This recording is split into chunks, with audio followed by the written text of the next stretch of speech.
Welcome to the Jerome McClain Show. I'm your host, Jerome McClain, and let's get into our episode.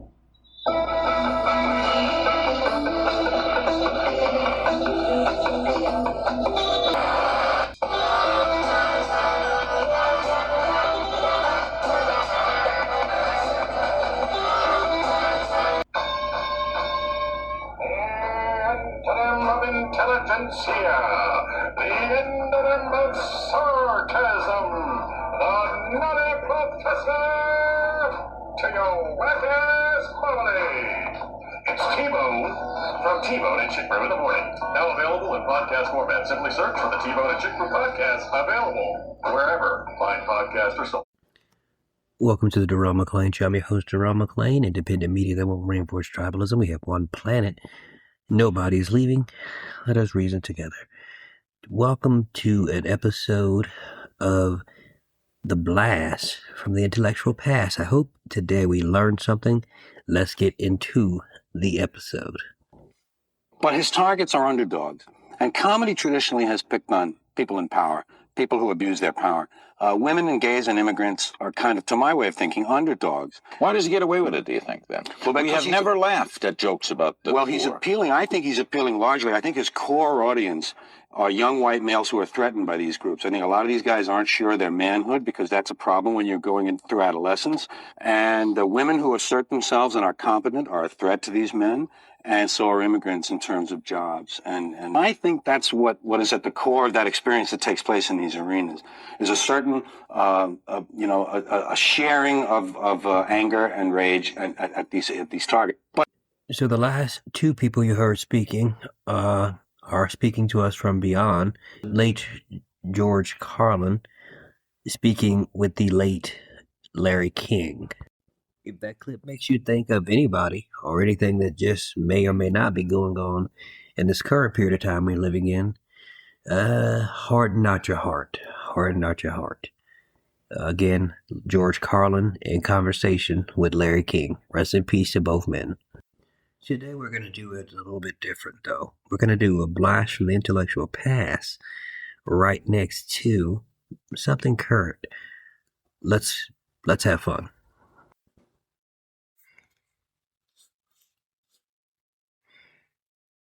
Noam Chomsky and William F. Buckley.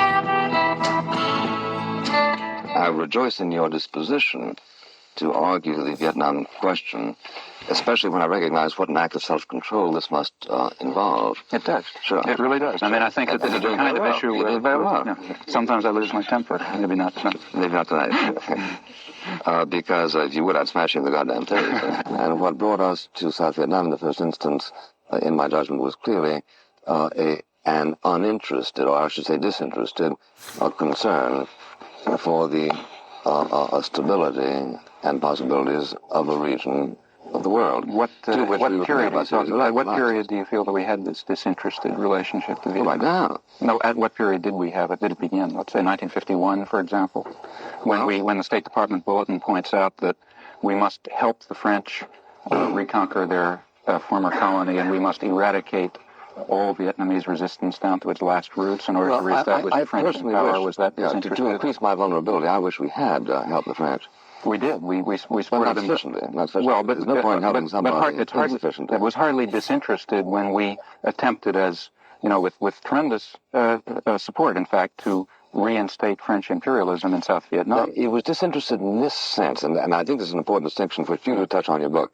It's a disinterested act if my attempt to help, or your attempt to help a particular nation, is in order to spare you the possibility of a great ordeal in the future, which will harm you, your family, your children, your republic. And in that sense, Nazi Germany was also disinterested. Yeah. After all, Nazi Germany was conquering Eastern Europe only in order to advance the values of Christian spiritual civilization and to restore the Slavs to their rightful home and so on and so forth.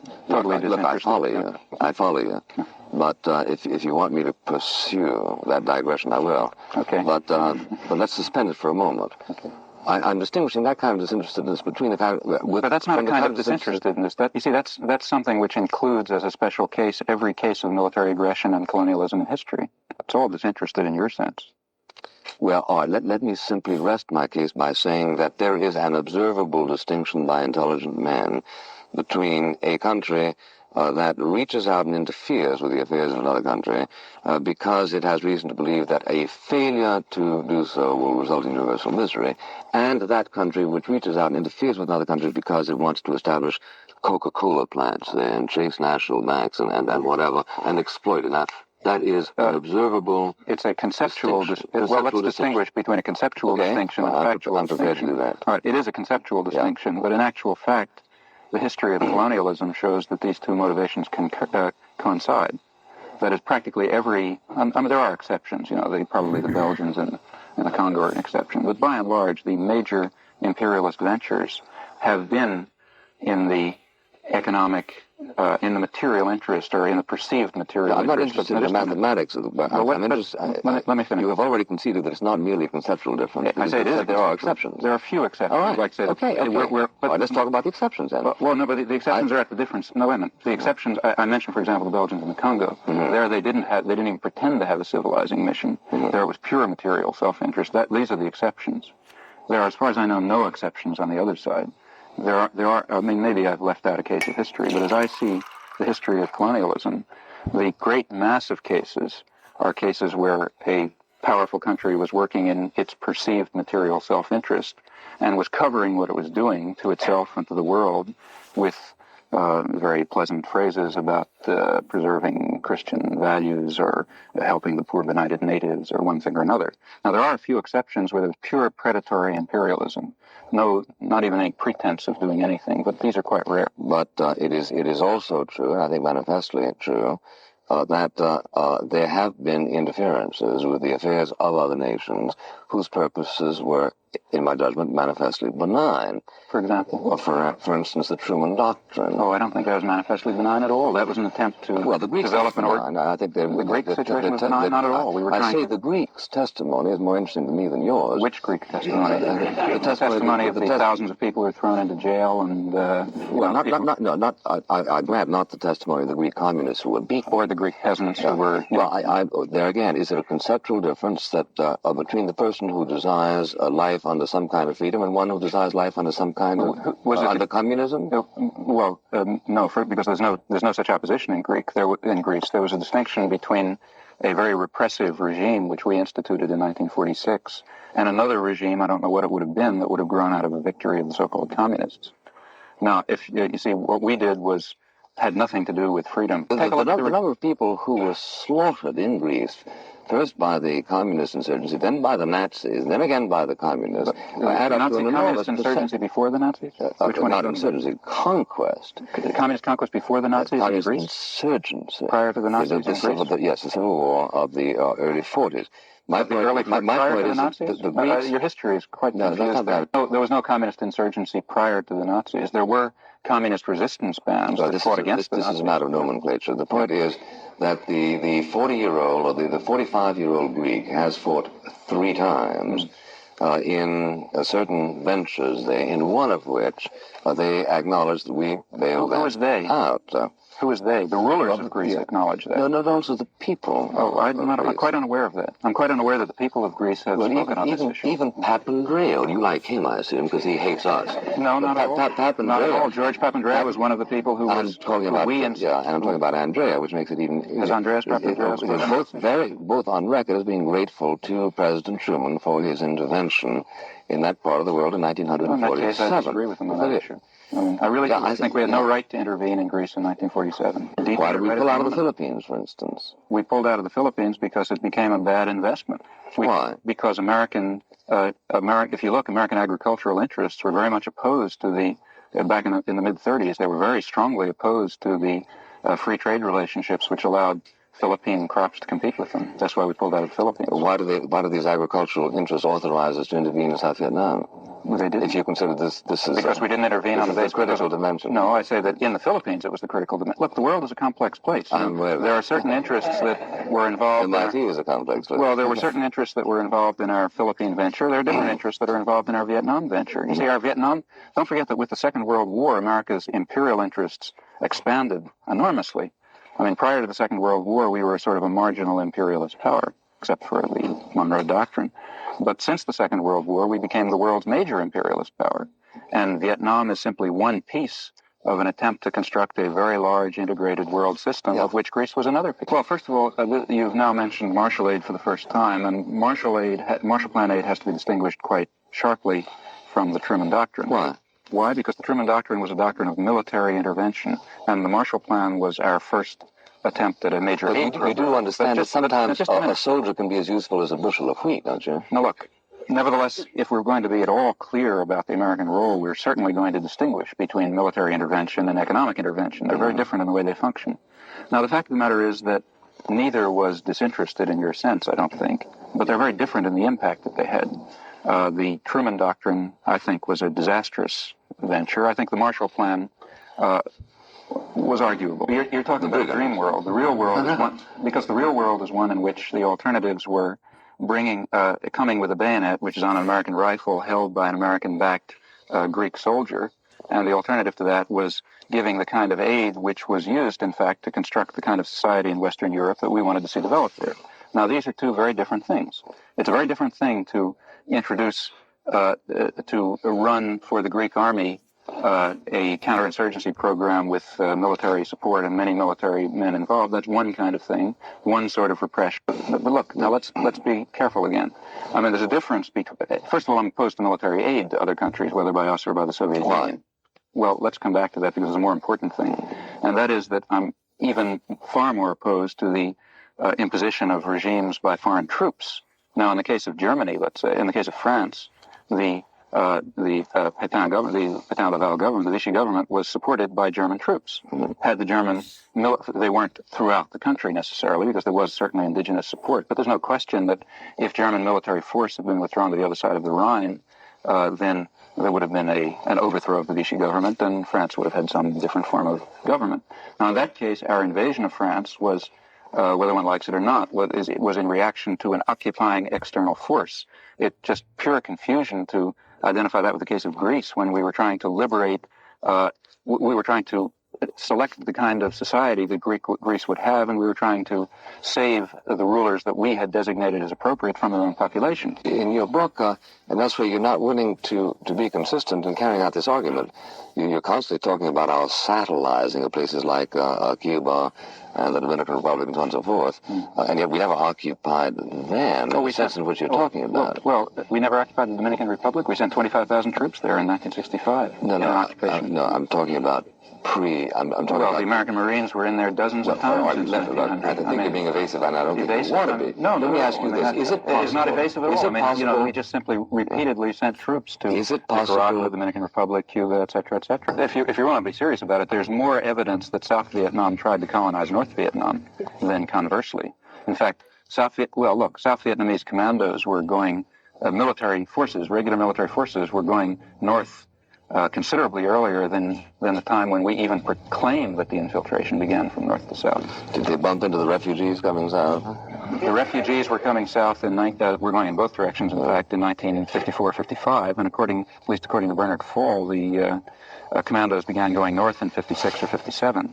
The first claimed infiltration from the north was in 59, and that was South Vietnamese coming south. So, if one wants to talk about, again, the real world. But the communist imperialists, by the use of terrorism, by the deprivation of freedom, have contributed to the continuing bloodshed. And the sad thing about it is not only the bloodshed, but the fact that they seem to dispossess you of the power of rational observation. May I say something? Sure. I think that's about 5% true, and or maybe 10% true. It certainly is true. Why do you give that? May I complete a sentence? Sure.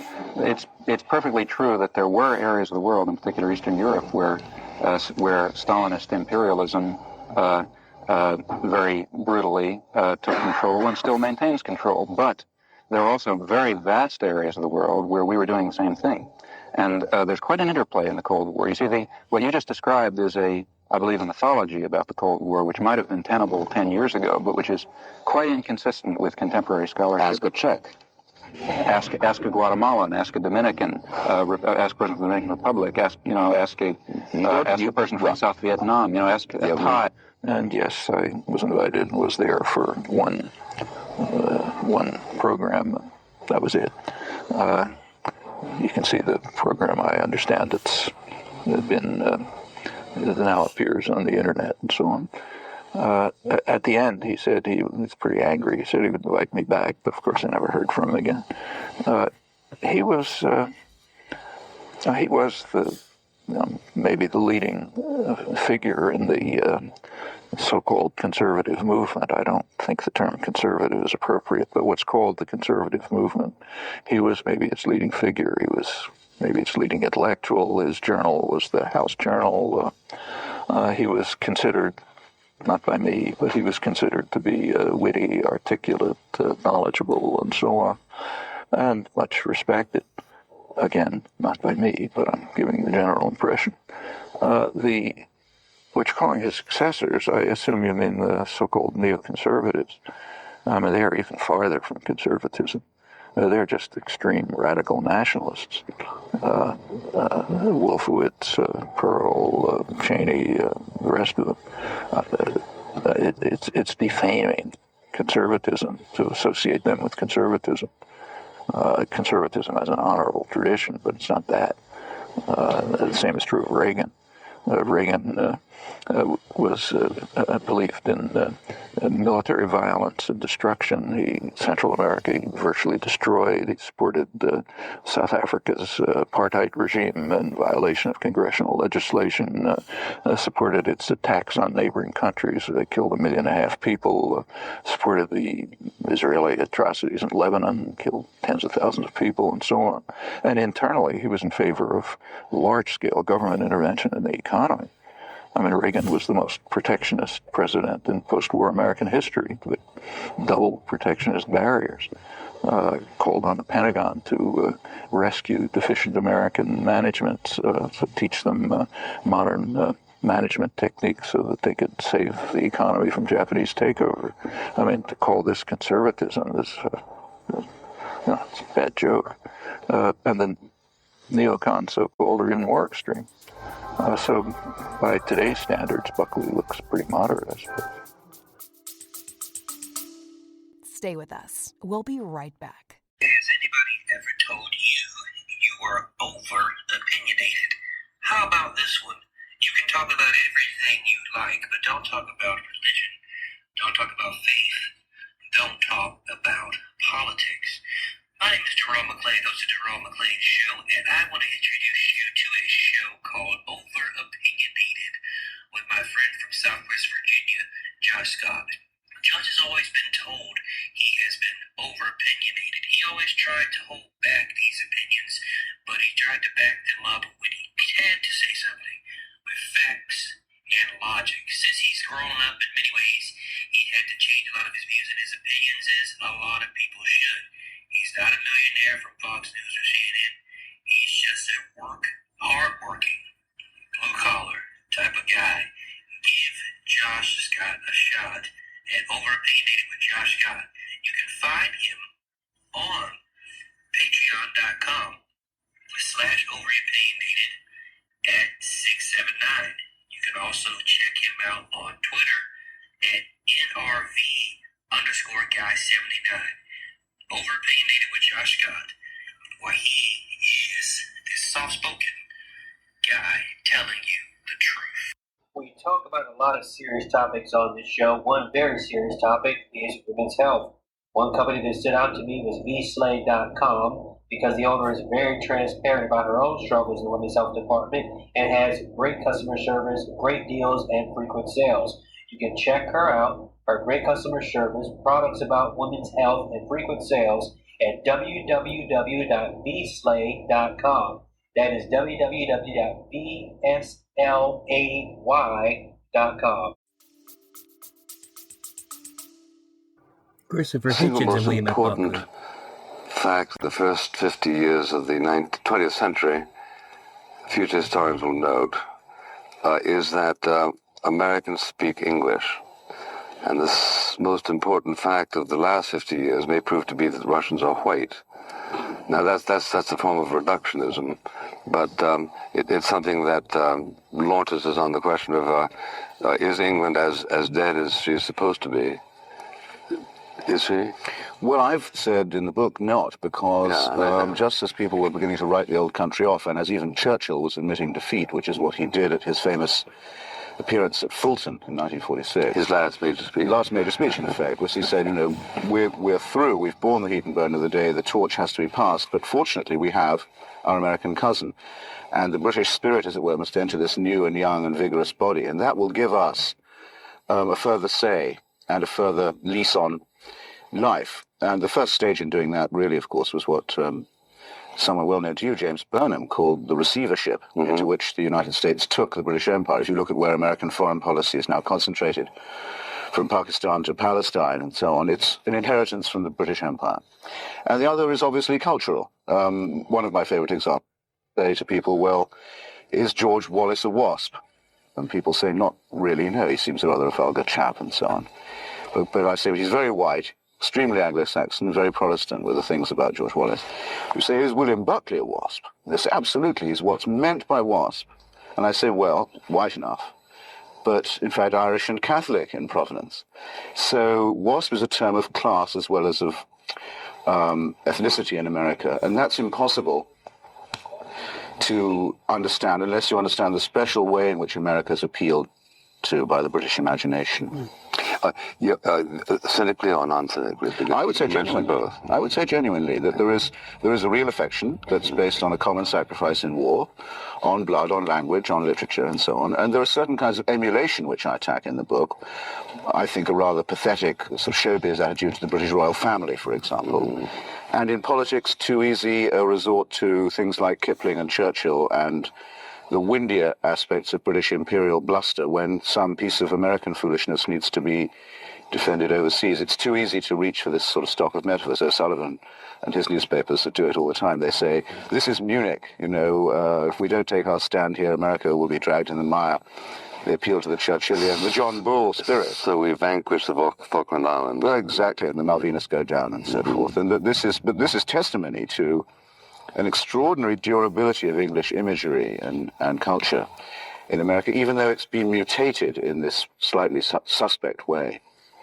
Sorry for such a long... But Bill, as you read the kids who were in the street protesting, how much of it was relatively sophisticated ideology? They weren't just rejecting the straight-laced lives of their parents, but the whole notion, the whole Cold War notion that communism was bad, we were good. And how much of it was just kind of naivete, romanticization of the commies, and so on? Well, you've asked the hard questions. The fact is that there was a kind of a listlessness in the 60s, and that listlessness called for a kind of masturbatory relief. People wanted to find if they could go ahead and get their kicks in some way that they hadn't been getting them, and the more so if they could wed them to some ideal. In fact, what it was primarily self-concern and an attempt to cast a noble perspective on what it is that you were up to. You were engaged in narcissism, Christopher? I have to quarrel literally as well as metaphorically with Mr. Buckley's characterization of it as masturbatory. Actually, it was quite celebrated for going the distance. Perhaps one of the great things about it was that it was the first generation, or perhaps one of the less great things about it, but at any rate one of the true things about it, one of the first generations to take the separation of sex and procreation for granted, which I think led to a great deal of jealousy, incidentally, not to say envy, among preceding generations. The pill came into wide use just about then. I think it might be worth making a distinction between being, as it were, a 68er or soixante-huitard, as the more pretentious of us call ourselves, and a 60s person, because anyone born in the right boom bracket can claim to have been a 60s person. And the way it's all represented now retrospectively, airbrushed and rewritten, is beads, caftans, exactly as Mr. Buckley says, make love, not war, Woodstock Nation, all that. Now, that was sort of common, generationally, as common as, say, James Dean had been a bit earlier. But what we're talking about, I believe, is the 60s left. In other words, the attempt to block what we thought of, correctly in my view still, as an imperialist and aggressive and unjust. We had our burdens during the 19th century, we British, and during the first part of this century, our fleet tranquilized the world. We don't have it anymore. We were exhausted by the Second World War, plus the impulse to separatism, which I declined explicitly to endorse. You got to take over in a sense. But you don't say it in those words because it sounds like too much self-abnegation and politically it's impossible to say. Is that not a fair reading of what he was saying in that first half? I would say it was, and in the same way as, for example, Kipling's most famous poem, about which I have a chapter, is called The White Man's Burden. It's one of the few lines of Kipling everybody knows, take up the white man's burden. Now, people I've found are surprised to find Kipling wrote that poem directly as an address to the United States. But it's obvious from the line, because you wouldn't talk to the country that already had the white man's burden, namely Britain, and tell it to take it up. What in fact is being said by Kipling to the United States is take over the white man's burden. It's made very clear. To endorse, you got to take over in a sense. But you don't say it in those words because it sounds like too much self-abnegation and politically it's impossible to say. Is that not a fair reading of what he was saying in that first half? I would say it was, and in the same way as, for example, Kipling's most famous poem, about which I have a chapter, is called The White Man's Burden. It's one of the few lines of Kipling everybody knows, take up the white man's burden. Now, people I've found are surprised to find Kipling wrote that poem directly as an address to the United States. But it's obvious from the line, because you wouldn't talk to the country that already had the white man's burden, namely Britain, and tell it to take it up. What in fact is being said by Kipling to the United States is take over the white man's burden. It's made very clear. And it was addressed to Congress in the hope that Congress would annex the Philippines, which it did. But when Kipling wrote those lines, the historical perspective of, say, 150 or 200 years justified what you now, I think, consign as an act of condescension. Whatever was going on in India, which nobody I know of defends, even you, stopped going on when the white men said, don't do that. Don't make widows burn themselves on the pile of their husbands. Marx himself said that the British influence on India was, in some extent and degree, a civilizing influence, that it broke up the caste system and millennial slavery, yes. Why do you say Marx himself? Why do you say Marx himself? Well, it's not expected of Marx that he would have defended the British putting down the Indian Mutiny, but he did do so. So, I mean, on the argument of evidence against presumed interest, it's more to be remarked upon than other cases. Kipling, I think, you see, was much more far-sighted than people give him credit for. He could see the exhaustion of that coming This didn't get in the way of Marx's proletariat thing.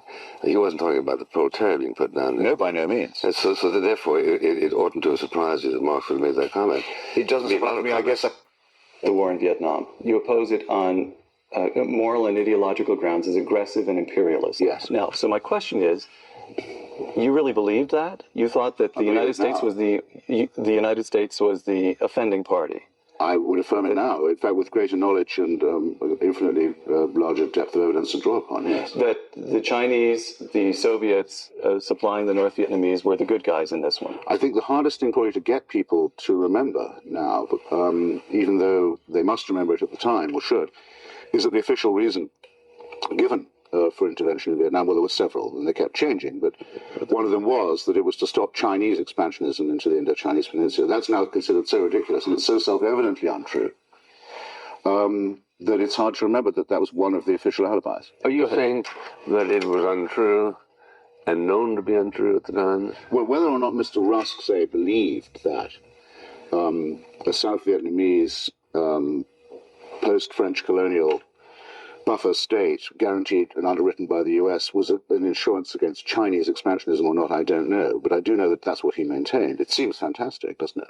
Kind of call, or haven't until recently. No one in America sort of wants to borrow anything like the British National Health Service, for example, either, which would be another excellent bit of emulation.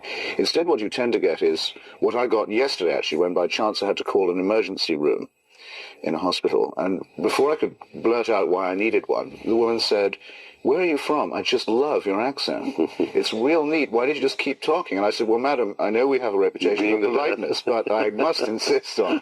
This happens to me a lot. And what it is actually is a kind of snobbery, a sort of inferiority complex. Why can't I go into a supermarket without seeing a picture of Princess Diana, who I left England to get away from? But then this cultural thing works in reverse as well, doesn't it? For example, well, when I go, exactly, see, if I go back to England, what do I get? McDonald's hamburgers and American nuclear bases. So it seems to me there's something in the relationship that tends to reinforce the conservative and the commercial and the, what shall we say? Excuse me. You delight in saying the reaction. I think it's odd to want to get away from Princess Diana. You do? Yeah. Well, I mean, if she were frumpy, frowsy, and banal, well then, you might want let me to put get it like away this. from I'd her. like to do the same thing as I suspect she'd like to do and get away at least from her husband. In other words, from the popular celebration of the House of Windsor, I could do with the rest from that, and I thought I could get it in the country of George Washington, which went to all this trouble not just to expel the monarchy, but to make sure it could never come back. But the godfather of that impulse was containment. The doctrine of containment had been around since 1945, 46. Czechoslovakia had provoked a reinvigoration of it, i.e., they must go no further. And behind that impulse is, to be sure, a perfectly raw colonialism, which is everywhere displayed, but also the threat of China doing what they did in Korea 10 years earlier. On this containment question. Yes. As well as containment, in other words, the reaction to the Stalinization of Eastern Europe, there was also something that had been going on during and after the Second World War, namely and unnoticed because it could be assimilated under the rubric of containment or anti-communism, which was the United States becoming, without a vote or really much of a debate on the subject, the successor state to the former European empires. Okay, to the British in part of the Mediterranean and the Middle East, especially after Suez in 56, to the French in Indochina, which is my main point. You're not going to let him get away with calling us an empire. But also to the Portuguese. I'll flip this one to you in a moment. Go ahead. The ahead. French and the Belgians in the Congo, to the French and Portuguese, and even in the Dutch in Indonesia. Remember the coup in Indonesia in 65. Now, the origin of what some have called the morass or quagmire in Vietnam is the decision by Eisenhower and Dulles to inherit French colonial rule in Vietnam. That's really the situation. The United States put itself in the position of being a classical colonial imperial power. I don't myself believe that they had a prayer of reversing that verdict by continuing to bomb and destroy more of Vietnam than they actually did. And remember, they covered it pretty much from end to end. I don't think we really say there wasn't enough violence used on the Vietnamese, can you? Well, it was suggested to President Eisenhower that we intervene to prevent Dien Bien Phu, and he resisted. He said no. So in that sense, he said French colonialism has to look after itself. But looking after itself is different from being colonized by another entity, to wit, a Soviet entity, against which we were globally engaged. And it mattered enormously when looking down on the old Vietnam. It appeared that Vietnam, the North, was to be the aggressor to the South, threatening all that lay in the West. They came without being You're speaking awfully fast. I don't always follow you. Are you suggesting that there's something surreptitious about the existence of nuclear bases in Great Britain? In the book, I quote the then Secretary of Defense, Forrestal, yeah, as you know, came to a sticky end, but was then in a lucid interval, who said, as far as he knew, there had never before been an agreement whereby one power stationed its forces on the territory of another without a treaty, without any formal written understanding of any kind. Many smaller and weaker countries, such as the Philippines, have a ratified, renewable agreement in the United Kingdom just doesn't have. This testifies, in my view, to the latent strength of the special relationship. First, people don't think of Americans as foreign. Forrestal died in 46. He was a lawyer, an international lawyer, as a specialist, and for him to say this is the first time that something has happened does not suggest that it's outrageous. By no means. Not of itself, no. The firebombing of Dresden had never happened before, and it was also outrageous. But the evolution of NATO is not something that suggests, other than that, England, as a partner to NATO, would have carried its share of the responsibility to make NATO effective. It seems to me that in your book you attach a kind of importance that isn't earned, that I can see. Well, if I don't carry the point in that way, I don't know if I'll be able to convince you now. I think there is a difference, though, and I make it by contrast with de Gaulle, who once asked the commander of American forces in his country. You like that, yeah? Yeah, can you tell me how many American nuclear weapons there are in France? So the guy said, I can, but I'm not allowed to. You're not allowed to know that. And de Gaulle said, well, all right, but no French president will ever be talked to in those terms ever again. and meant it, without removing France from the West. He said, no, there are certain decisions we will not find out have been taken for us. Closing questions on Vietnam. Do you wish, from this vantage point, that we had simply never gone in? Yes. You do. Christopher, let me ask you what you wish. Between the fall of Vietnam and the fall of the Berlin Wall, I counted them up, and there are at least 9 countries, at least 9, that fell under Soviet domination. Do you feel, as a coffee planter in Cuba and a Trotskyite, any responsibility for the period of misery the people of those countries endured? Any personal responsibility? Yes, actually, any personal responsibility. You and the generation of '68, the protesters. I really think it would be grandiose of me to accept any, but I also symbolic. All right, symbolic. Morally, no, of course I don't, because I was and you were right then. Always was a vocal opponent of that, and I consider the revolution of 1989. Vocal opponent of what? Of the Soviet Union? Yes. What do you regret that you did? Let me ask that. What do you regret that you did in the '60s? I think that I regret there was a slogan that was painted on the walls of Paris at one point in the great upheaval of May '68, which said, "Take your desires for reality." I think there was a certain hedonistic utopianism around, which, though I tried to... You grant Bill's point about the self-indulgence. Oh, I thought I did so except by substituting fornication for masturbation. Thought I'd already clarified that. All right, fine. Saying, no, it was going all the way. It wasn't onanism. And what do you regret that you did? Well, I regret that I didn't, sooner than we did, come forward with a countdown on the Vietnam War. We were always being told in 1968, 69, 70, the victory's around the corner. And they tend to say that persuasively. A lot of people were persuaded. I went to Vietnam 3 times and wrote back that it looked good. I was told it looked good. You regret trusting the government of the United States? Well, it's not so much the government I trust. It is individual people working their own perspectives. Now, you can call that government if indeed you say, well, he works for the government. But I saw them, and I thought I saw them making individual... I spent a night in a bunker with General Abrams, and he wasn't giving me 2.5 hours talk for the sake of confusing me. This is what he thought.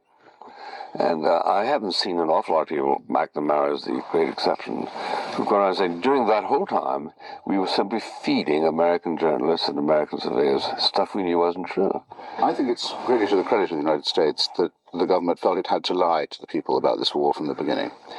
My main regret is I didn't do more than I did to help the anti-war movement. It's still, what little I did do is still a great cause of pride to me, but I think, and I'm not searching for common ground in saying this, believe me, but I should have thought that one thing we do perhaps share is feeling that widespread distrust in the government isn't a bad thing. The fact that there was great disillusionment at that point may have struck you then as being a defeat, but surely, from a conservative point of view, there must have been something salutary about it. I keep saying... The presumption is that the state is in the business of aggrandizing its power and ought to be watched. But the presumption taken to a certain point blinds you. If in fact you simply refuse to listen to what is being said and then make your own evaluation. Barry Goldwater went over there. I saw him the day back. He came back. He's a pretty experienced fellow. And he thought, this was 1967, he thought that the enemy couldn't continue to sustain the casualties it did. Now, that's a reasonable thing to say. You might have been said that, don't be said. There will never be any lack of people who will rise up and volunteer to commit suicide on behalf of a free Vietnam. You'd have been right, but you would have been swarming of the English, as Woodrow Wilson called it in his history, and the presence of Englishmen in America. But the reason why that... And their dominance. The reason why that seems so imbricated, so natural to the whole texture of the thing, is therefore what I mean by the blood and nostalgia bit, if not the class.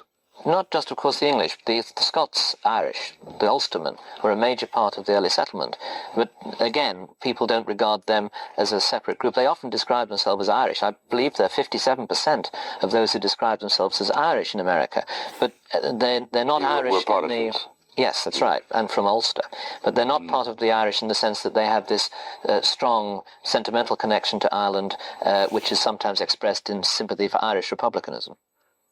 Well, thank you very much, Mr. Christopher Hitchens, author of Blood, Class, and Nostalgia, which you are authorized by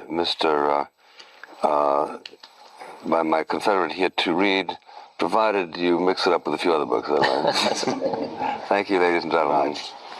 So what you just heard was a compilation of an intellectual clash of the late Christopher Hitchens and the late William F. Buckley Jr. In the discussion, they talked about the special relationship between Britain and America, the legacy of empire, and the scars of the 1960s. Christopher Hitchens defended his book, Blood, Class, and Nostalgia, arguing that the United States inherited the mantle of the British Empire. Buckley and Hitchens then sparred over the Vietnam War, the nature of the 1960s activism, and the cultural snobbery of the special relationship. Whether you are a fan of Buckley's conservative wit or Hitchens' razor-sharp polemics, the debate is a masterclass in political discourse, and it is something that I wish we would still have today. Now, bear in mind, that was a compilation. That was not the entire discussion. The entire discussion was somewhere around an hour or so. I will like to say that William F. Buckley's show Firing Line can still be found online. And I like a lot of those debates that William F. Buckley had are still very relevant today. We're going to stick with William F. Buckley in this sense. And we're going to go to William F. Buckley debating the father of modern liberalism, Gore Vidal, at the Democratic National Committee. And to our two guest commentators, Gore Vidal, and to ask them what observations they've made about the security that we have seen all week at this convention and the events tonight on the streets beyond this convention hall. Who is first? Mr. Vidal first. I think there's very little that we can say after those pictures that would be in any way adequate. It's like living under a Soviet regime here. The guards, the soldiers, the agents provocateur on the parts of the police. You've seen the roughing up. The background of it is that they came here for a rally on the 25th of August at Convention Soldier Field, a coalition for an open convention. They were denied the use of the field. It was a friendly, a nonviolent demonstration. As a rule, the press is on the side of the police, but this time the police have seriously injured some 21 newsmen, and the press has, of course, reacted. And on top of that, television is duly upset with Mayor Daley for other reasons. I'd just like to point out that picking up a newspaper at random on my way here, the Chicago Daily News, there's a columnist called Mike Royko, who says Thomas E. Foran, the U.S. Attorney, says Chicago police have shown, quote, wonderful discipline in their handling of the Lincoln Park demonstrators. Foran is either stupid or a liar, or maybe he's been wandering around in the wrong park. Chicago's police, for his information, have been beating innocent people with, to coin a phrase, reckless abandon. And he goes on to say that the biggest threat to law and order in the last week has been the Chicago Police Department. On an inside page here, we have one of the grisliest pictures I've seen in some time. It shows a group of police standing and laughing as they have thrown into the water a young man on a bicycle.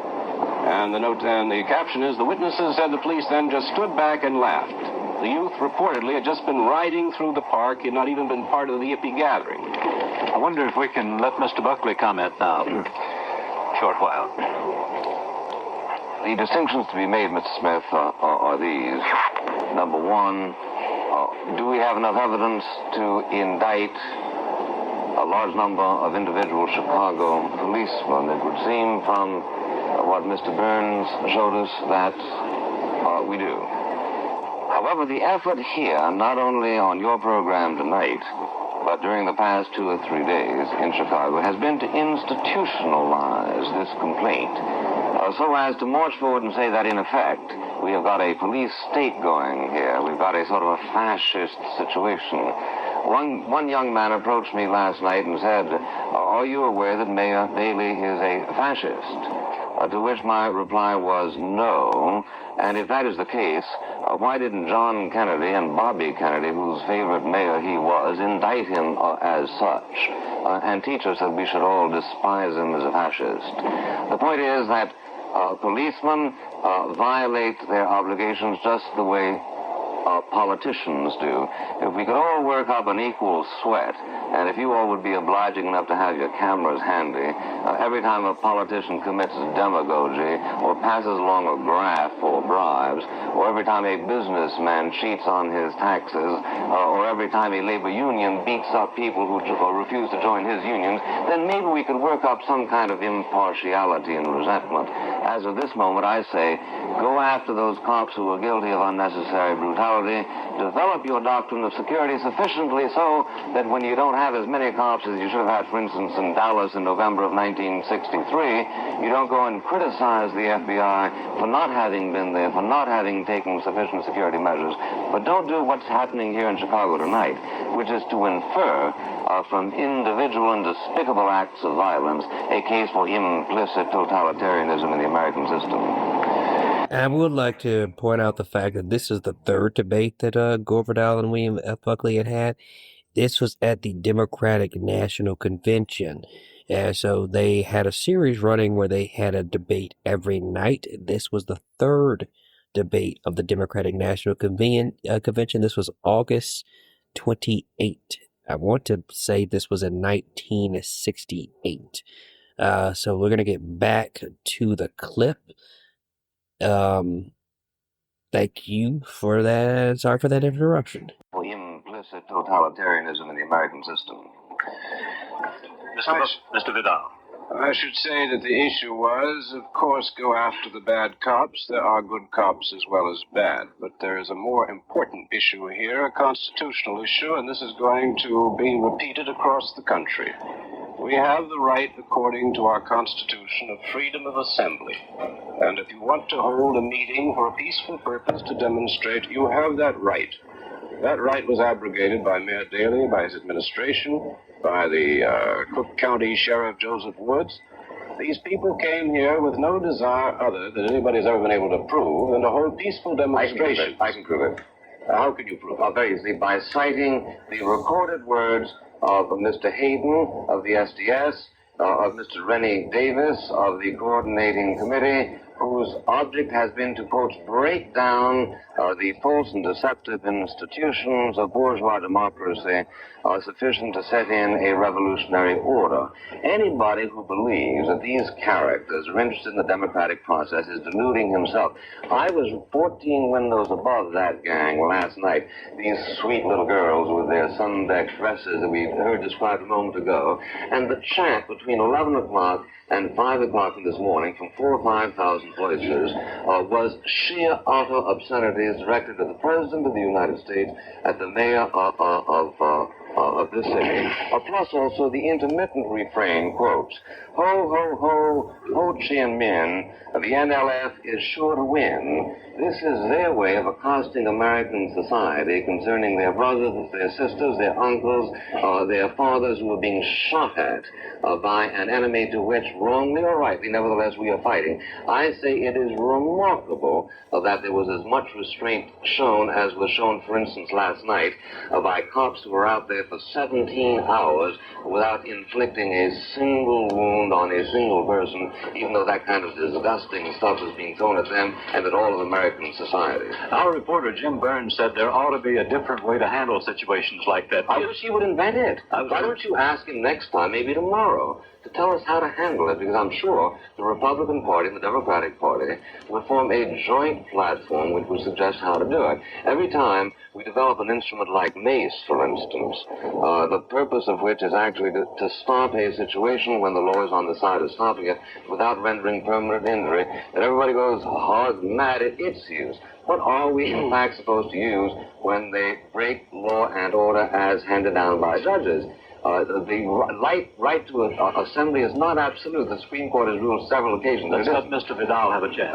The right of assembly is in the Constitution, in the Bill of Rights. Nothing on earth is absolute. We live in a relativist world. However, it is the law, it is the Constitution, and let us have no more sly comments in your capacity as the enemy of the people. By the way, you've got an invitation this afternoon I haven't passed on to you from Norman Mailer, our mutual friend who was out there, as was I on Monday night. And he said, you tell Buckley to come out here. He might be very interested to see how his beloved police are behaving. How was that? They are, you said you were on the 15th floor. I don't believe you were there. And furthermore, when you start quoting Tom Hayden and the other leaders of the New Left who were involved in this, I suggest you get the quotes right. They are talking about revolution. They are not talking about bloody civil war as you would indicate. Yeah. Well, until you get the exact quotes, you're well-known. All you do is violate the law, you say. Distortion. And leave it to It somebody is else. no violation of the law to freely demonstrate, as you well know. Now, wait a minute. The law is not something that you make up. No, it's something in the Constitution that you cannot interpret. They came here for free assembly. They came here to demonstrate against the Vietnam War, which you happen to love. I'm sorry for that. They have not been allowed to hold a meeting in Soldier Field, which they should have had, could have had, would have had a peaceful demonstration. Instead, the police, fired by Mayor Daley and by a lot of jingos around here, have been roughing up everybody from the press to the delegates to the kids out there, and you are to sit here by and talk about law and order. Well, I'm going to talk to you about what the Supreme Court says, including Oliver Wendell Holmes, whom presumably you also despise. But the first relevant decision 110 years ago says that the demands of rights of assembly are not absolute in the sense that, for instance, there is no obligation on the part of the city of Chicago to allow all these people to come into this amphitheater and demonstrate. An extension of that piece of common sense shows the wisdom and the correctness of the federal court and the Supreme Court in the past to say that you cannot arrange a demonstration in such a way as to interfere with other people's freedoms. Mr. Burns admitted a moment ago that these people were interrupting the freedoms of people to cross the street, for instance. Freedom of the people to cross the street. They were given a license to demonstrate at a particular moment. However, when they were in the parks on Monday night when I observed them, I watched the police come in like this from all directions, standing. They were sitting there singing folk songs. There were none of the obscenities which your ear alone seems to have picked up. They were absolutely well-behaved. And suddenly the police began. You'd see one little stirring up in one corner, then you would suddenly see a bunch of them coming in with their nightclubs, and, may I say, without their badges, which is illegal. Mr. Vidal, wasn't it a provocative act to try to raise the Viet Cong flag in the park in the film we just saw? Wouldn't that invite... raising a Nazi flag in World War II would have had similar consequences. You must realize what some of the political issues are here, that many people in the United States happen to believe that the United States policy is wrong in Vietnam, and the Viet Cong are correct in wanting to organize their country in their own way politically. This happens to be pretty much the opinion of Western Europe and many other parts of the world. If it is a novelty in Chicago, that is too bad. But I assume that the point of the American democracy is you can express any point of view you want. Shut up a minute. No, I won't. And some people were pro-Nazi, and the answer is that they were well treated by people who ostracized them, and I'm for ostracizing people who egg on other people to shoot American Marines and American soldiers. I know you don't care. As far as I'm concerned, the only sort of pro-crypto-Nazi I can think of is yourself. Failing that, I will only say that we can't have. Now listen, you the right of assembly. Stop calling me a crypto-Nazi. Let's stop calling names. You in your goddamn face, and you'll stay plastered. Gentlemen, let's Bill. Let the author of Myra Breckenridge go back to his pornography and stop making any allusions of naturalism to somebody who was infantry in the last war. You were not in the infantry, as a matter of fact. I would like to. You were not. Now you're distorting your own military record. Mr. Vidal, what happened at Sharon? Wasn't it a provocative act to pull down an American flag and put up a Viet Cong flag, even if you disagree with what the United States is doing? It is not a provocative act. You have every right in this country to take any position you want to take because we are guaranteed freedom of speech. We've just listened to a rather grotesque example. Now, let's not talk at the same time. Mr. Buckley. Certain acts that are lawful are nevertheless provocative. I'll give you an example. George Lincoln Rockwell wanted to go to Manhattan and stage a hate Jew rally, see? Now, Mayor Wagner said, no, you can't. Yeah. Now, some people, the American Civil Liberties Union, said, well, George Lincoln Rockwell has got a right to go there under the Constitution. All right, theoretically he has a right, but there is no question that it would have been provocative. I, for one, have to confess that I would have been discreetly on the side of people who threw tomatoes and maybe something even a little tougher at George Lincoln Rockwell. Now, here's an example of a right, but nevertheless, as you point out, a provocation. One doesn't go to Manhattan and come out in favor of Buchenwald. I think that the whole point of the American system is, and this is something that a lot of people don't understand, that the reason we succeed as a society is because we exclude certain things. We exclude genocide. We exclude class hatred. We ought to exclude it. And whether it's fighting a Maddox here or fighting people who come out in favor of Ho Chi Minh in Lincoln Park, the whole purpose of American society is that we're in favor of people who want to be free, not in favor of people who want to despise anybody else or commit America to genocidal policy. Mr. Vidal, you, What more to say on the subject? I think we've seen is there not the passions of Mr. Buckley on this issue, the infantry warrior, which he never saw a shot fired in anger. I would point out that I come back and keep asking me, Howard, about this provocative act. There are many acts which provoke. But if you're going to have freedom of assembly and freedom of speech, you must be able to say it. That is the whole point of this country. And once this is abrogated, then I think we might just as well stop these wars of freedom.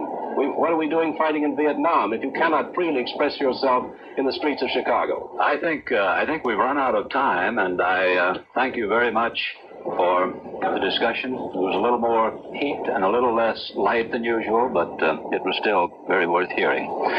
Now, granted, like I said, the father, what I consider the father of modern liberalism versus the father of what I could say modern conservatism. The late Gore Vidal, the late William F. Buckley, the late Gore Vidal versus the still current Noam Chomsky, who is not in good health right now, about 96 years old, not able to speak at the moment, and the late Christopher Hitchens, a polemic socialist,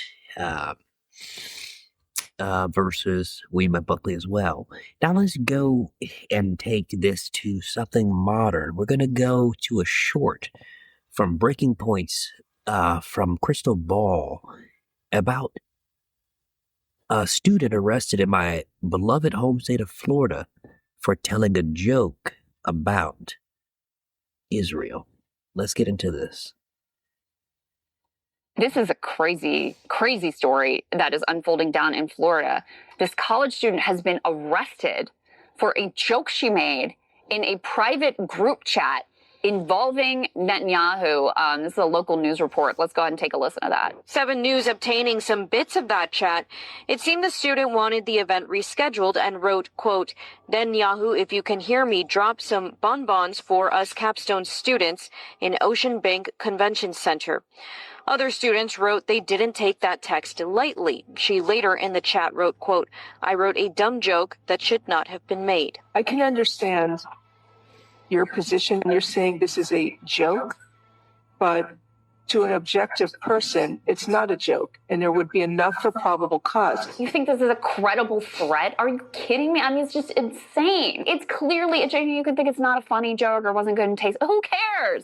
Who cares? You really think this girl is like in touch with Netanyahu to bomb this center or whatever? It's insane. A threat is supposed to be, clear and credible and actionable, like that you have a time and a place and the ability and means to carry it out. She's charged, and then this judge doesn't immediately throw this out. Just complete insanity. This woman is literally charged with threats to kill or do bodily harm with prejudice and has a bond set at $5,000. So, she's in an orange jumpsuit. Sorry, nuts, already. We're way beyond anything which is remotely acceptable. So, and if anybody has a contact for legal defense or anything, let us know. Send us an email.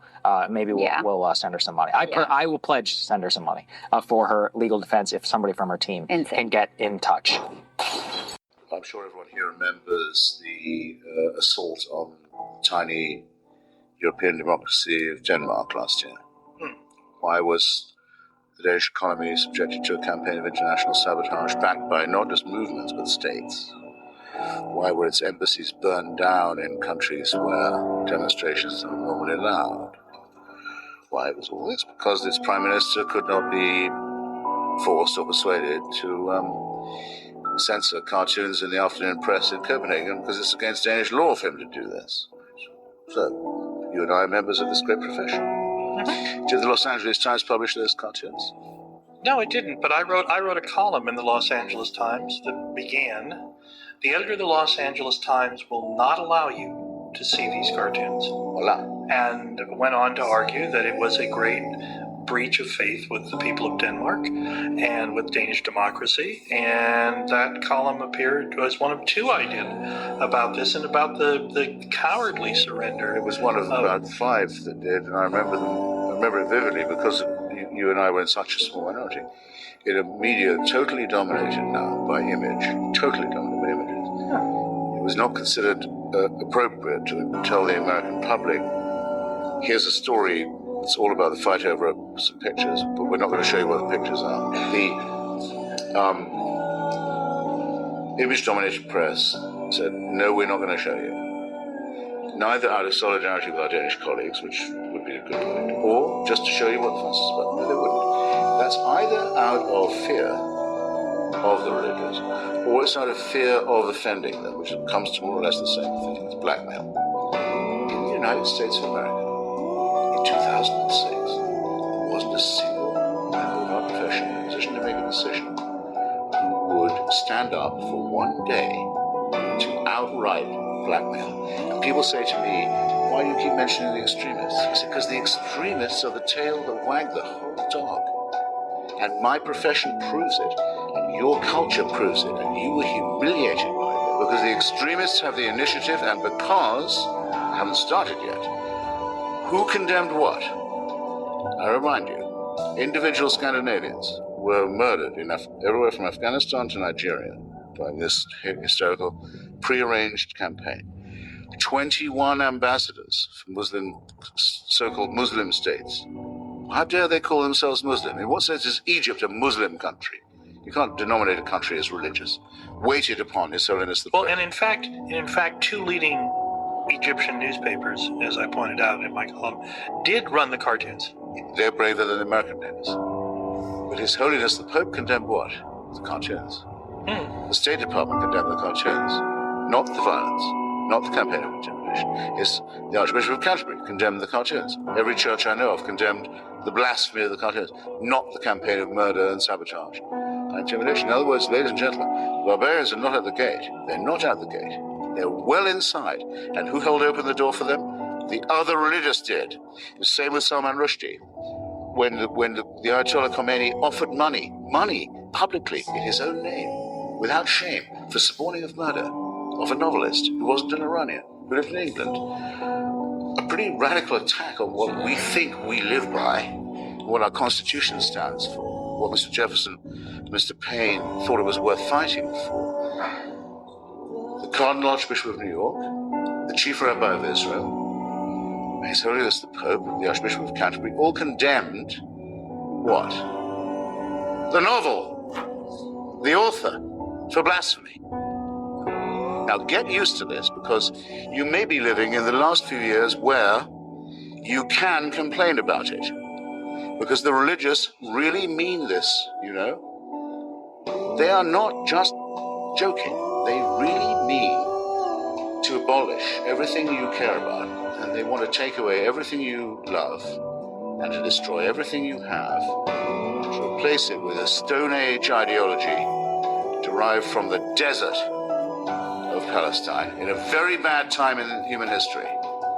Now, and just because they were there first, they think they own everything, and they think they have the right to tell you what you can think, who you can sleep with, what you can eat, what you can read, and they claim the right to make you afraid, even to read, in the United States of America, this here. So I don't want to hear from anybody that my book says, well, don't judge religion by its extremes, okay? Don't do that.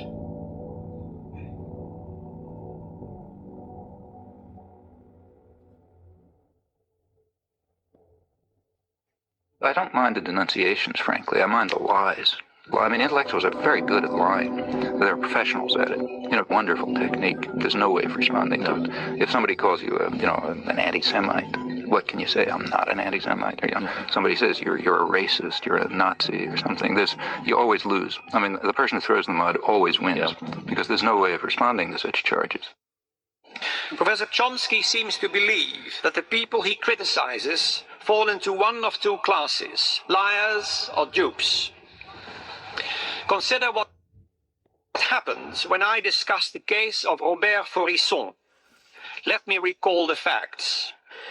Let's not go into details, please, because the details happen to be important. Yes, but I have only one question on the Faurisson question. Do the facts matter or don't they matter? Of course they do. Well, let me tell you what the facts are. Faurisson says that the massacre of the Jews in the Holocaust is a historic lie. No, this is an important one. It has a lot to do with the topic. Your views are extremely controversial, and perhaps one of the things that has been most controversial and that you've been most strongly criticized for was your defense of a French intellectual who was suspended from his university post for contending that there were no Nazi death camps in World War II. My name is Robert Faurisson. I am 60. I am university professor in Lyon, France. Behind me, you may see the courthouse of Paris, the Palais de Justice. In this place, I was convicted many times at the beginning of the 80s. I was charged by 9 associations, mostly Jewish associations, for inciting hatred, racial hatred, for racial defamation, for damage by falsifying a story. Professor Chomsky and a number of other intellectuals signed a petition in which Faurisson is called a respected professor of literature who merely tried to make his findings public. Perhaps we can start with just the story of Robert Faurisson and your involvement. More than 500 people signed, maybe 600, mostly universitaires, scholars. And what happened to the other 499 of them? How come we only hear about Chomsky's signature? Well, I think it's because Chomsky is in himself a kind of political power. I signed a petition calling on the tribunal to defend his civil rights. At that point, the French press, which apparently has no conception of freedom of speech, concluded that since I had called for his civil rights, I was therefore defending his theses.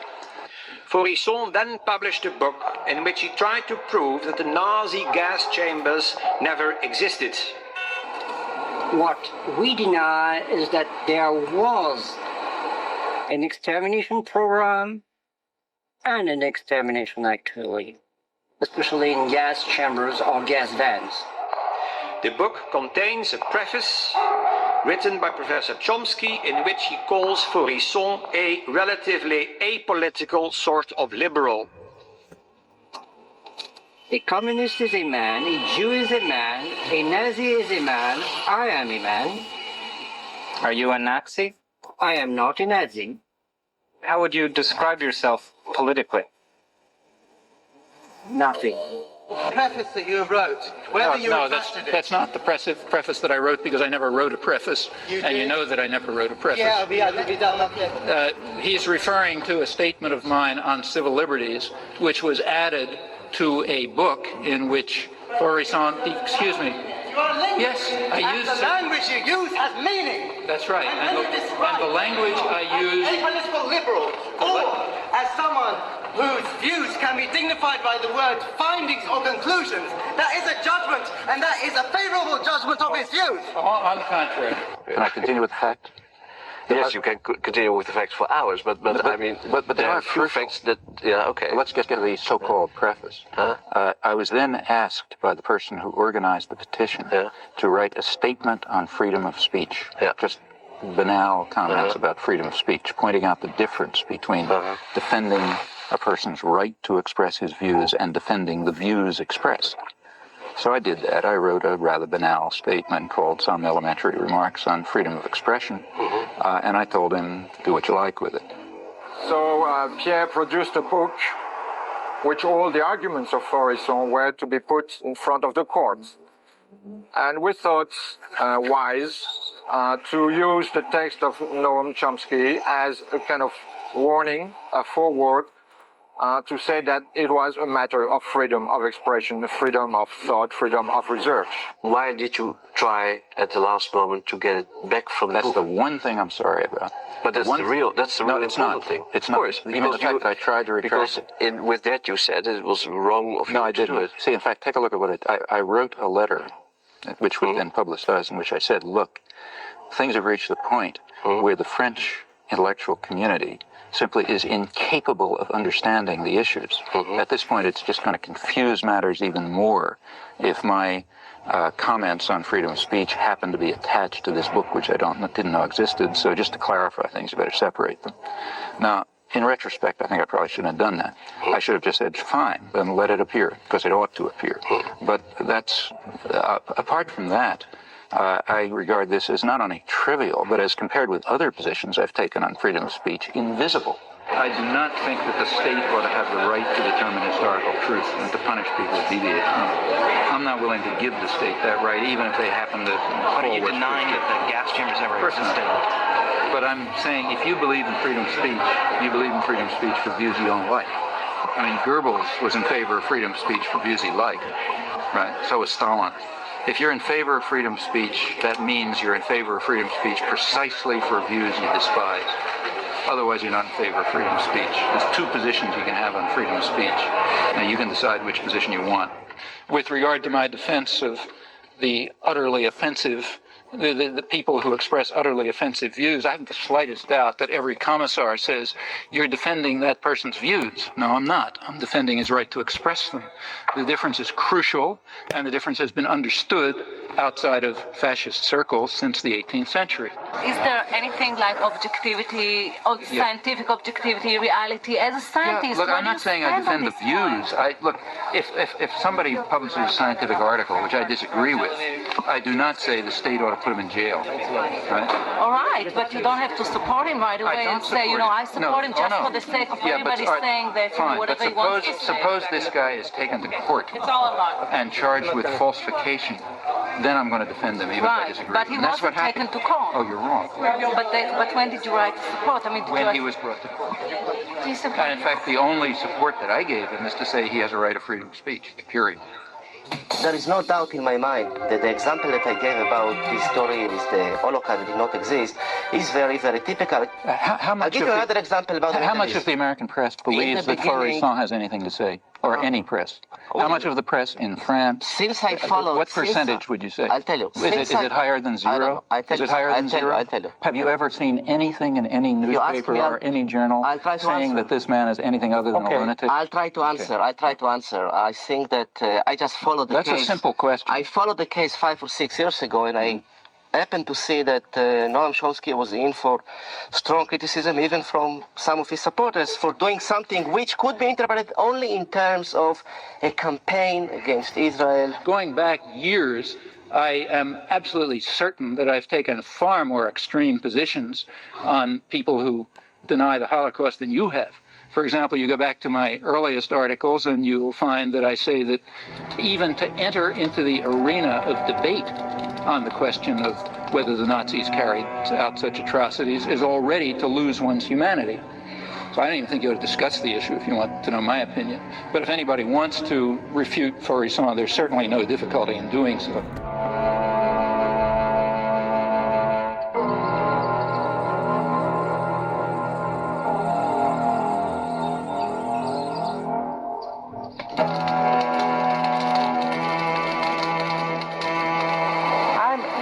Interested in freedom of speech and all that. I have to win, and that's the question. And I shall win.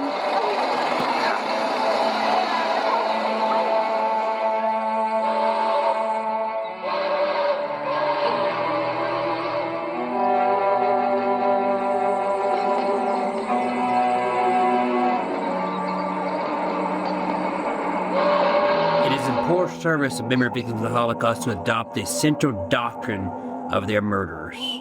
Noam Chomsky. I don't mind.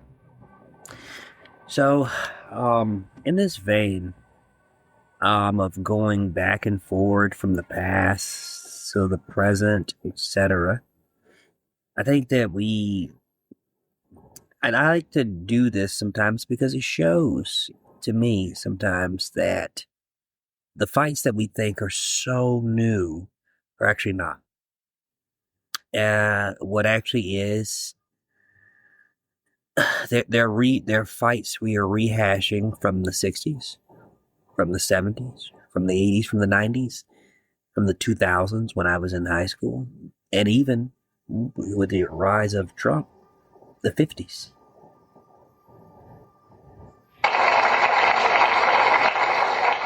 That was David Cesarani against the proposition. Now for the proposition, Christopher Hitchens.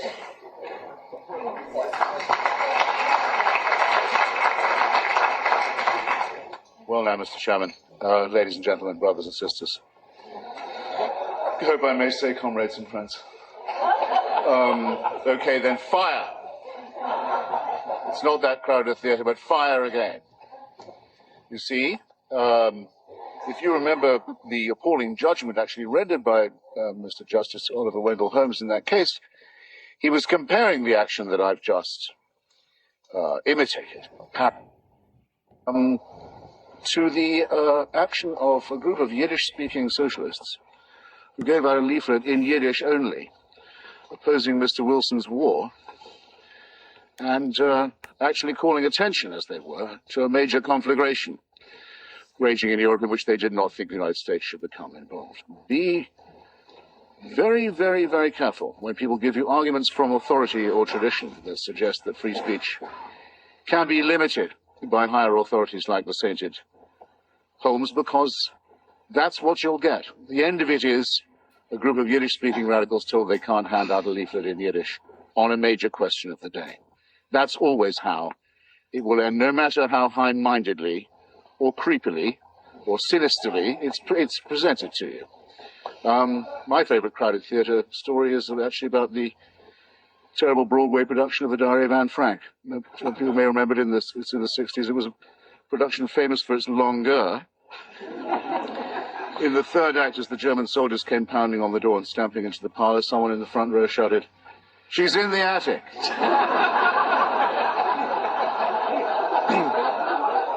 Call me old-fashioned if you will, ladies and gentlemen. But as you will see, I don't think the joke is really a joke unless it's at somebody's expense. Now, if you're thick-skinned and broad-backed enough to take that, I might have a bit more for you. The real question, utterly dodged by David in his shady remarks, is this. Who's going to decide? We've already found that Oliver Wendell Holmes isn't competent on the point.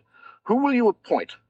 Who will be the one who says, I know exactly where the limit should be, I know how far you can go, and I know when you've gone too far. And I'll decide that. Who do you think, who do you know? Who have you heard of? Who have you read about in history who you'd give that job? I would say, just for this evening, I wouldn't give it to anyone who's spoken so far on the other side. Now, actually, I do know a bit about Milton and quite a lot about Thomas Paine as well. And Mr. Paine actually updated and I think improved John Milton's Areopagitica, which is the classic case for free expression. And those of you who know Areopagitica and Paine's commentary on it will know that it recommends free speech in this way, not for you, but for the people you are listening to and the people whose comments you hope to hear in return, for your own education, for your own enlightenment, and for your own elucidation. As Mr. Paine says, commenting on Milton, one of the vices of those who would repress the opinions of others is they make themselves prisoners of their own opinions because they deny themselves the right and the means of changing them. Should this not be as plain as could be? The free interplay of ideas is not something that those of us who wish to speak or unload our opinions insist upon for that sake. It's because we want to hear what is said in response, however unwelcome it may be to us. Thus, the defense of any one opinion or form of expression is a defense of all of them. The classic statement in modern times of this, in my view, would be Ari Nayar's book, Defending My Enemy, where he describes the decision of the American Civil Liberties Union, which I'm a supporter, take the case of the American Nazi Party and its right to parade swastikas through the town of Skokie, Illinois, a favorite retirement community for those who'd survived the final solution. ACLU lost a lot of members on that proposition, but we did the right thing by the First Amendment.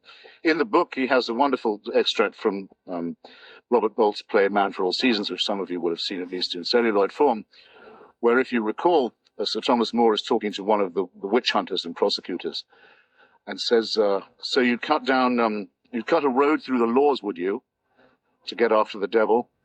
And the witch hunter and prosecutor says, I'd cut down every law in England to do that. And Thomas More said, that's worth knowing. And when the devil turned round to meet you and had you at bay, where would you look for shelter, Mr. Prosecutor? The laws all being flat and cut down. Where would you turn then? It's impossible ever to think of infringing the right of anyone else to free speech without arranging, in a sense, calling in advance for this to happen to you too.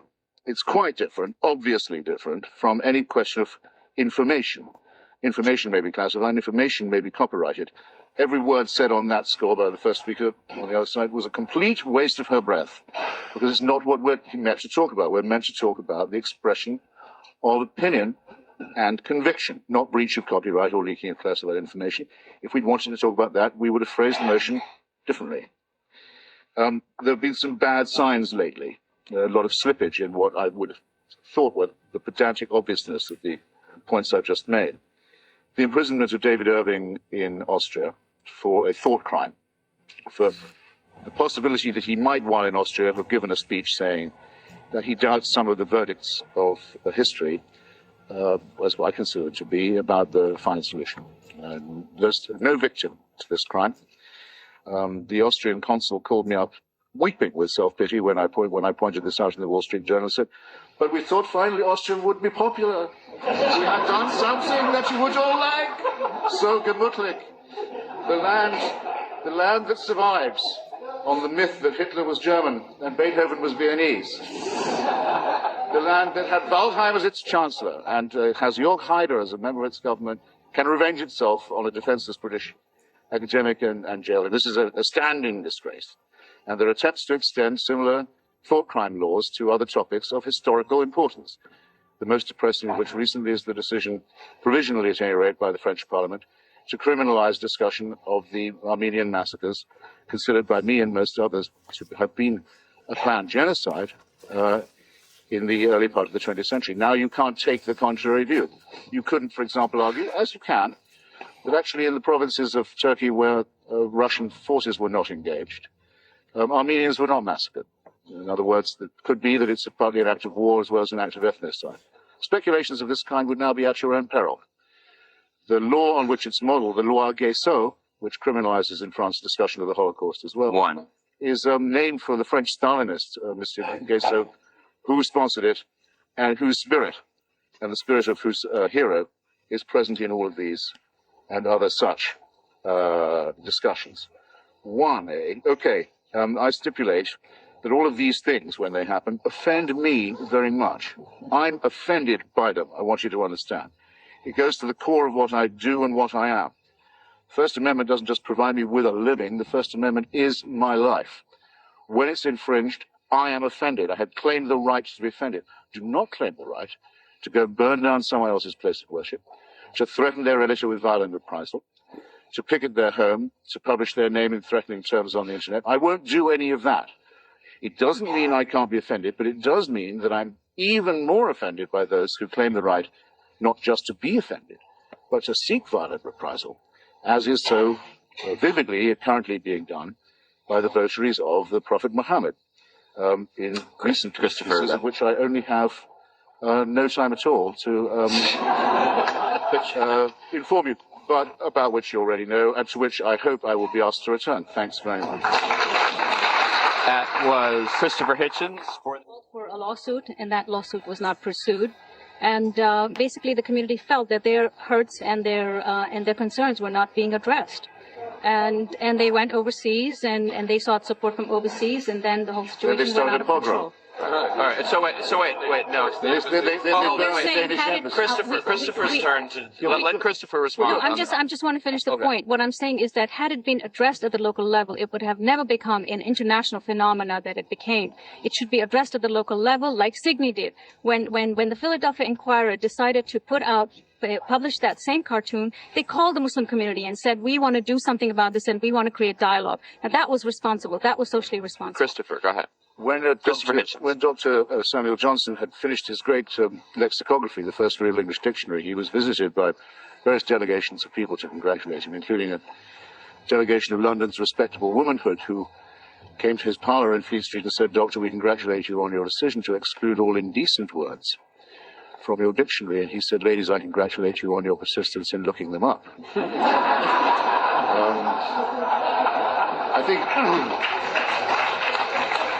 I think anyone who understands that story, which I'm pleased to see everybody obviously does, will see through the sinister piffle we were just treated to just now.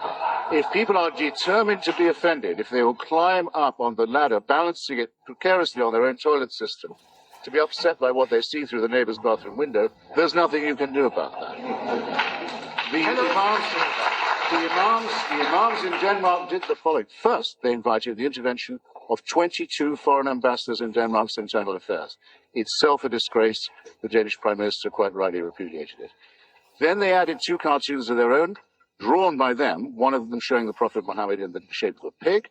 Then they shot those around the Muslim world until they could get kindling going under the embassies of a small democracy in the capital cities of countries where demonstrations are normally not allowed.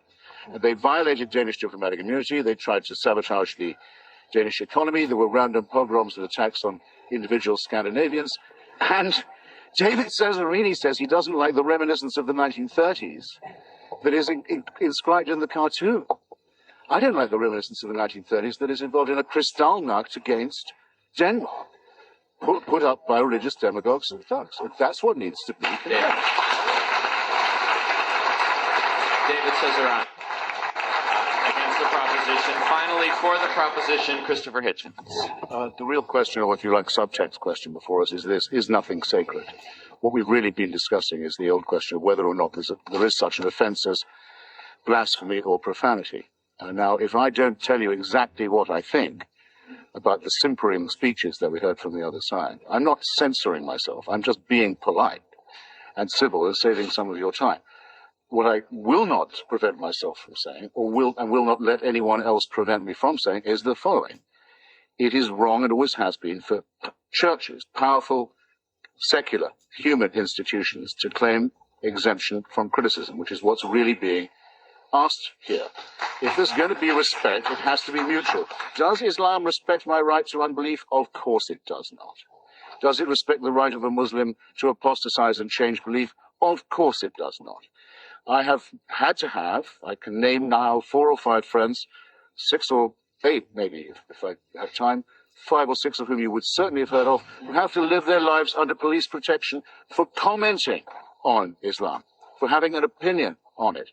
And this is getting steadily worse all the time. And it's grotesque. Here is an enormous religion with gigantic power that claims that an archangel spoke to an illiterate peasant and brought him a final revelation that supersedes all others. It's a plagiarism by an epileptic of the worst bits of Judaism and Christianity. That's obvious. How long do you think I'm going to be able to say that anywhere I like? It would already be quite a risky thing to say in quite a lot of places. I did not come to the United States of America 25 years ago to learn how to keep my mouth shut. And I'm going to reject all offers that I change that policy, however simperingly they are put. Okay? Where do you think, how and who do you think should regulate the content of the media? Well, I'm personally very skeptical about any form of regulation of any kind of speech. Now, the media don't even begin to approximate freedom of speech. I mean, this is the kind of freedom where people who own the place set the rules. So that's not real freedom. Nevertheless, the idea of even in that kind of system, heavily skewed towards extreme wealth, personally, I'd be reluctant. I'm very reluctant to see any kind of regulation take place. Freedom of speech is a really important value. Over the centuries, particularly in the United States, won substantial freedom of speech, and I think we ought to preserve it. However, with regard to the media, I think there's a much more serious question. Should the media be democratized? I mean, if the media are institutions of private power, we can be quite sure that they're going to have a particular take on things. They're going to give a picture of the world which, by and large, reflects the interests of their owners and their advertisers and other centers of power in the society. And that means that the attitudes and points of view and interests of the general public are going to be marginalized. And I think the answer to that is not, regulation, it's democratization. The specific question of violence on the media is a hard one. I think you have to have a balance between, which is not easy to determine, between allowing full freedom of expression and imposing some restrictions on what people are exposed to. So, for example, even the most passionate advocate of freedom of speech does not believe that, say, I have a right to go into your living room and put up a pornographic poster or something. That's, you might say, my inability to do that's a restriction of freedom of speech, but I think everyone agrees with that. When you move to a, say, poster in Times Square saying, I don't know, some obscene thing or disgraceful thing, the issue becomes more complex because it's not really private space. It's just the space where you are. And the conflict between the right to private space and the right to freedom of speech begins to be ambiguous. When you go to the media, it becomes even more ambiguous. It's, in a sense, private space. I mean, that's, given the way the society is, you just kind of, you're not compelled, but you're at least driven to being exposed to it. And therefore what's on it is a kind of involvement in your private space, but at a more remote step. It's at this point that values become difficult and decisions become difficult. However, my own bias, at least, would be against. I think the burden of proof has to be on anyone who wants to introduce any form of regulation, in my opinion. Thank you for listening to today's episode. Of course, if you want to support the show, you can do so by going to www.patreon.com and getting a membership for as little as $3 a month. Again, that's www.patreon.com/The Jerome McClain Show.